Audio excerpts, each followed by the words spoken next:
दोस्तों, श्री शिवाय नमस्तुभ्यं। हर हर महादेव सभी से निवेदन है कि कमेंट में जय मां लक्ष्मी जरूर लिख दें। मित्रों, क्या पूजा करते समय आपकी आंखों से आंसू आते हैं?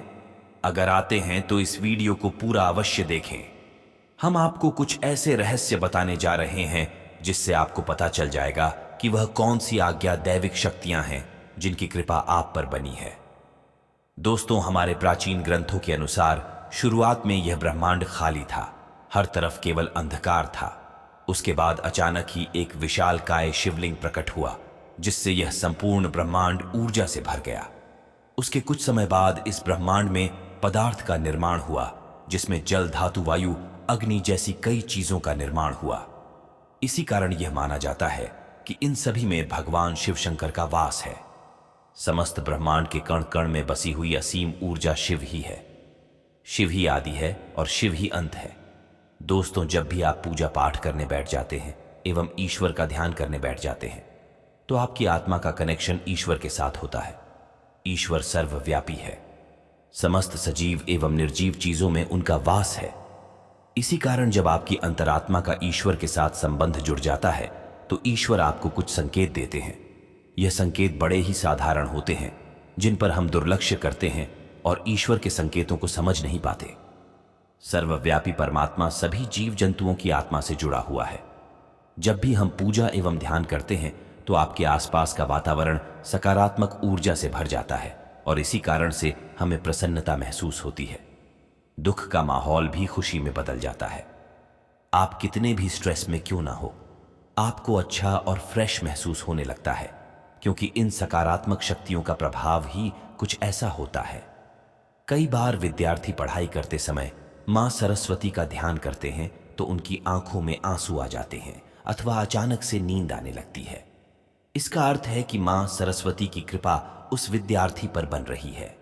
साथ ही दोस्तों, कभी हम ईश्वर से जुड़ी कोई कथा सुनते हैं तो हमारे शरीर का रोम रोम हो जाता है और आंखों से आंसू आ जाते हैं। ईश्वर की उस अनंत शक्ति का अनुभव करते हुए कभी कभी हमारी आंखों में आंसू आ जाते हैं और ईश्वर पर हमारा विश्वास दृढ़ होने लगता है। दोस्तों, अगर आपको भी ऐसे संकेत मिलते हैं तो इस वीडियो को अंत तक जरूर देखें। आज के वीडियो में हम आपको कुछ ऐसे संकेतों के बारे में बताएंगे। अगर आपको ईश्वर का ध्यान करते हुए ये संकेत मिलते हैं तो समझ जाइए कि ईश्वर आपको कुछ संकेत दे रहे हैं। तो आइए जानते हैं। इससे पहले दोस्तों, अगर आपने हमारे चैनल को सब्सक्राइब नहीं किया है तो इसे सब्सक्राइब जरूर करें। साथ ही दोस्तों, वीडियो को लाइक कर दीजिए, क्योंकि बाद में आप भूल जाएंगे।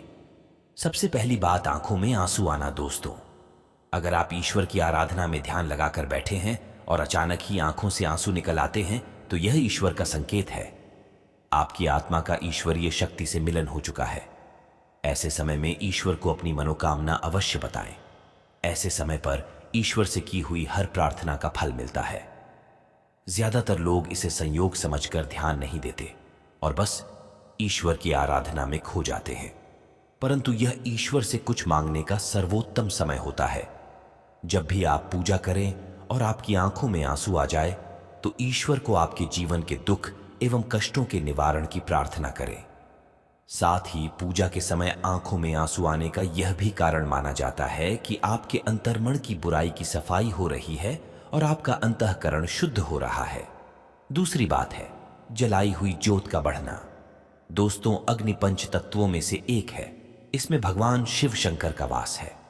अगर आप पूजा कर रहे हैं और आपके सामने रखी दीपक या आरती की ज्योत बढ़ जाए तो यह एक ईश्वर का संकेत है कि वे आपकी पूजा और सच्ची भक्ति से प्रसन्न है।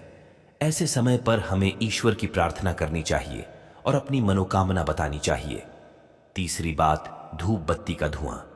यदि आप पूजा करते समय यह देखते हैं कि आपके द्वारा लगाई गई अगरबत्ती एवं धूप बत्ती का धुआं इष्टदेव की प्रतिमा की ओर जा रहा है तो इसका अर्थ यह है कि आपकी पूजा को ईश्वर ने स्वीकार कर लिया है। चौथी बात है फूल का गिरना। अगर आपने पूजा एवं ध्यान से पहले ईश्वर की प्रतिमा पर फूल चढ़ाया है और ध्यान एवं पूजा करते समय अगर वह फूल आपकी ओर गिरता है तो यह बड़ा ही शुभ माना जाता है। इसका अर्थ यह है कि आपकी आराधना को ईश्वर ने स्वीकार कर लिया है और वे उसका उचित फल आपको तुरंत ही प्रदान करेंगे। 5वीं बात, द्वार पर गाय का आना। भगवान शिव जी की आरती एवं पूजा के समय अगर द्वार पर गाय आती है तो यह बड़ा ही शुभ संकेत माना गया है। द्वार पर आई गाय की पूजा करें, उसे रोटी खिलाएं और नमस्कार करके अपनी मनोकामना गौ माता को बताएं। आपकी इच्छा अवश्य पूरी होगी। दोस्तों, आशा करते हैं आज की प्रस्तुति आपको अच्छे से समझ आ गई होगी। हे लक्ष्मी मां, जो भी इस वीडियो को लाइक करके चैनल को सब्सक्राइब करे, उसके घर में कभी भी किसी चीज की कमी न होने देना।